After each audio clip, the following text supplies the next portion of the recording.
Howdy, my name is Mia Vargas, and today I am going to be talking about an issue in society that I have noticed that is not talked about enough. And when it is talked about, there is a bunch of stigma that surrounds it. And that issue is porn addictions. Young kids are exposed to porn when there is a lack from the sex education system. And I'm also going to be speaking about the effects of this, how they start small and how they could grow massively without even realizing it. And I am also going to speak about why it is hard to be able to overcome this addiction and the stigma that surrounds it. In order for us to understand the effects, we must understand the different point of views, how someone who struggles with this may be feeling, and how a sex educator might view these different types of actions. First of all, the sex education system in America is lacking in a variety of ways. A small amount of states actually make it mandatory for sex ed to be taught in schools. And a lot of people are actually against it because they believe that if you are teaching my kids about sex, they are going to want to have sex. And studies show actually in Jill Anderson's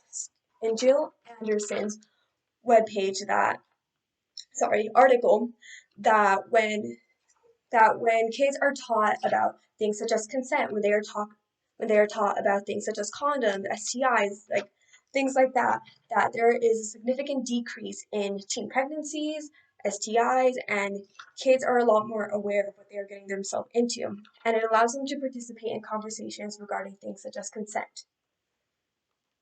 At such a young age, when kids are exposed to all these different things, they do not know what is true. And so being exposed to it super young can have massive effects on them in the future. Now, with that being said, we are now going to talk about some of the more larger effects that come with the porn addiction, starting at a younger age and how they may continue later on in life. One big one that I would like to talk about is desensitization, which is basically porn sets this unrealistic standard of how partners should be in bed, how they should how they should act, how consent is something rarely talked about in these types of videos. And actually, there's a study done by Dr. Bednam, and he talks about how porn actually leads to a great increase in divorce rates, whether it is the man or the woman talking about this, viewing these types of videos. Now, not to say that there is something wrong with watching porn, but when it becomes more like you're off-putting your responsibilities. You are not open with your partner about the types of videos you're watching, or if your partner is feeling a bit more insecure because, hey, why are they going to that instead of me? It can be very damaging on one's self-esteem, even if it's the person watching it. Like, why don't I look like the person in those videos? Am I not doing this right? Am I not doing this right? It could overall just lead to a whole bunch of insecurity. And it's just beyond unrealistic. Going back to when young adolescents are starting this journey of finding themselves sexually and all of that, they go to the internet first, which provides an unrealistic image of what intimacy should look like. And if the education system would do a much better job at educating them, they would not have to do this.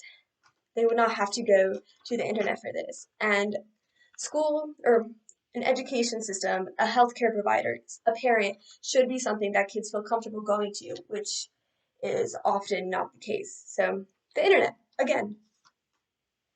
Now that we've talked about the effects, we are going to talk about why it is so hard for many people to overcome this. First, there is a stigma when it comes to porn, whether it's the people who are making porn, whether it is the people who are watching porn, and so it's more of a don't talk about it thing. And so a person who is struggling with this issue is not going to want to walk around and be like, hey, I am struggling with this. There is actually a pretty lack of resources when it comes to people struggling with porn addiction. Because even then it is not seen as an addiction to a lot of people. It is seen as just like a bad habit. Also, as Ed Lattimore says in one of his articles, he speaks about how porn is actually designed to get people addicted. It is designed to cater to a specific audience. And of course, they're not going to want to stop watching something that is catered to them. And it overall just messes with the brain's chemicals to where they don't want to stop. This leads to more of an issue when people are disregarding their responsibilities, and it often leads to isolation because obviously, or in most cases, you are going to be watching this type of content alone by yourself, and it could lead to you not wanting to go and meet new people, but just another thing to consider.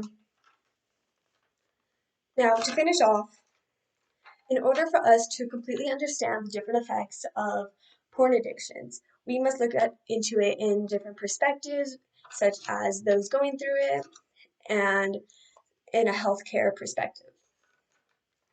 And thank you for my little note. Thanks.